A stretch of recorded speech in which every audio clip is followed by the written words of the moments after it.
Hello everyone, welcome back to the channel. In this video I explain penny stock screener mobile app review to see if it worth using. So to get started, a quick in-depth review about penny stock screener.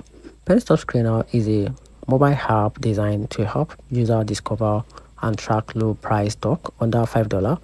It offers tools like stock screener, watch list, chart trend, support, resistance alert, and real-time notification. The app is easy to use and especially helpful for beginners who want to explore penny stock without digging through multiple platforms.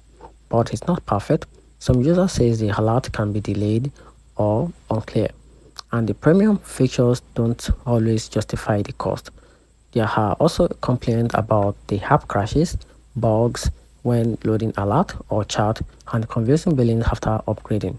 So while penny stock screener can be useful for getting started, it may not be reliable enough for serious or fast-paced trading.